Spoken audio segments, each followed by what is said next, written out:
$250,000. That's what a working laundromat costs in most of America right now. Not to build one. To buy one that already exists, already has customers, already makes money. And almost every listing you'll read will tell you the same thing. Passive income. Recession-proof. People always need clean clothes, so let's do something nobody in those listings does. Let's run the actual numbers. Start with what you're buying. Because it isn't a building. In almost every laundromat deal, you don't own the real estate. You're buying the equipment, the customer traffic, and a lease. That's it. 3 things. The equipment is the part you can actually see. A commercial washer runs $8,000 to $20,000 a unit. A dryer, $6,000 to $15,000.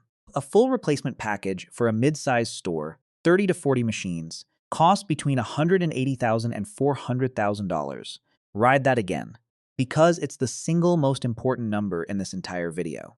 The machines inside a $250,000 laundromat can cost more to replace than you paid for the whole business. Which means the age of those machines isn't a detail, it's the deal. Equipment under 7 years old versus equipment over 15 years old swings the sale price of a laundromat by half a turn to a full turn of earnings. Same revenue, same location. Different price because one of them has a bill coming and the other doesn't. Then there's the second thing you're buying, and it's the one that quietly ends most of these stories. The lease. You don't own the floor those machines are bolted to. You rent it. And a laundromat is not a business you can move. The plumbing, the gas lines, the electrical, drainage, all of it is built into that specific room. Moving a laundromat means building a new one. So when the lease ends, you have exactly zero leverage. A Midwest investor learns at full price. He paid $450,000 for a laundromat with 5 years left on the lease and no guaranteed renewal. When renewal came, the landlord raised the rent 40%.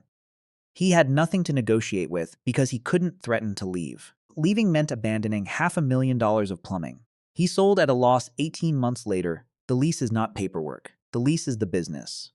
Okay, so what does it bring in? A small self-service laundromat does somewhere between $15,000 and $25,000 a month.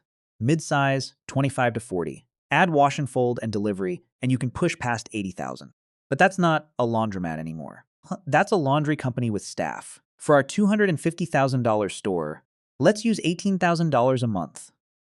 $216,000 a year. That sounds like a lot of money.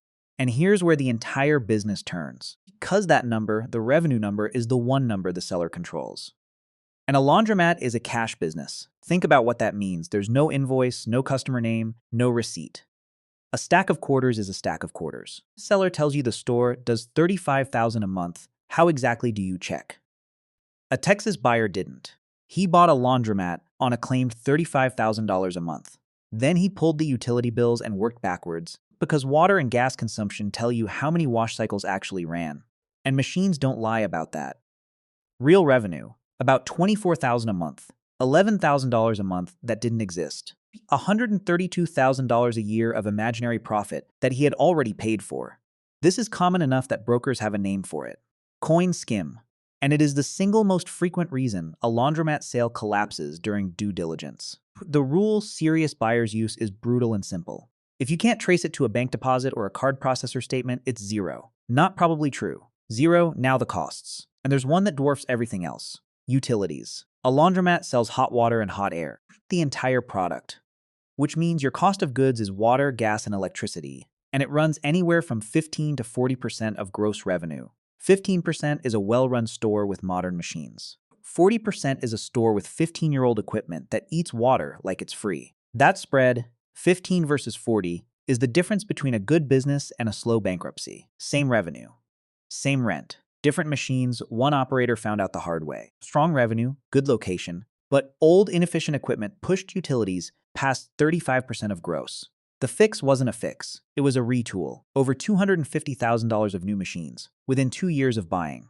Let's build the whole picture for our store. Revenue, $18,000 a month. Utilities at 25%, $4,500. Rent, $3,000. Part-time attendant, $2,500. Supplies, maintenance, insurance, $1,500. Total costs, $11,500.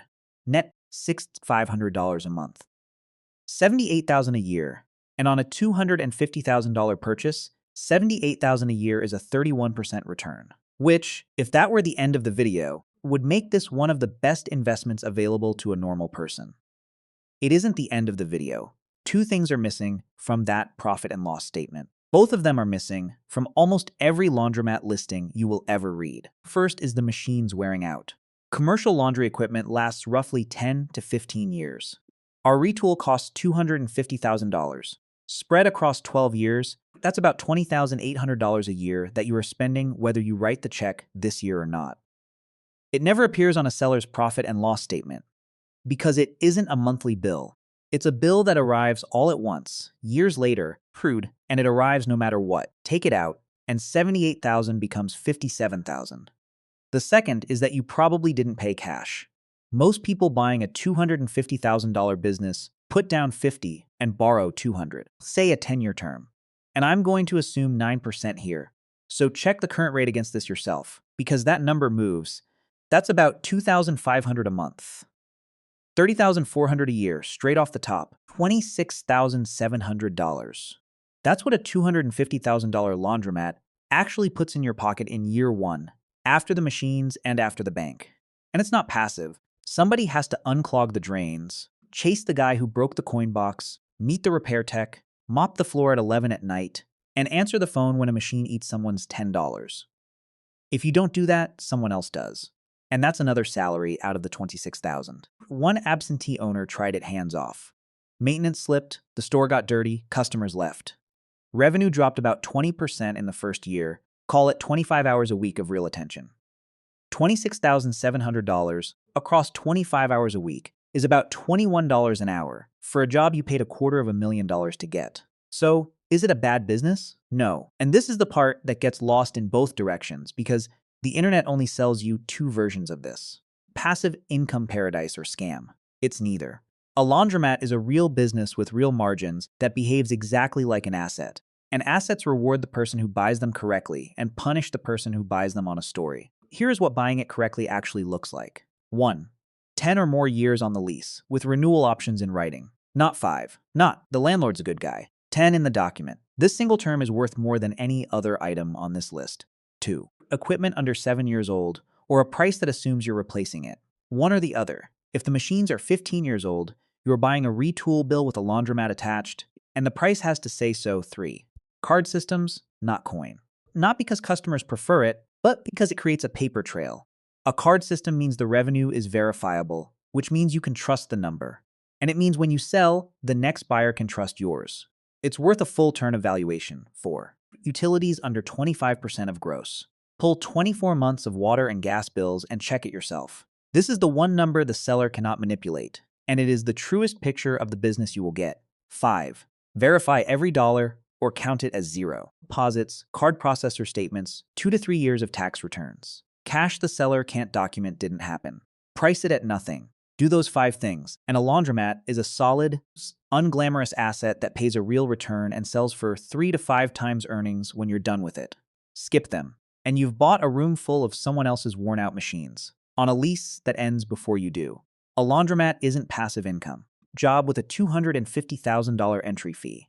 And whether that's a good deal depends entirely on 5 things you can check before you sign anything. Next in this series, the food truck. Everyone thinks it's the cheap way into the restaurant business. The numbers say something different.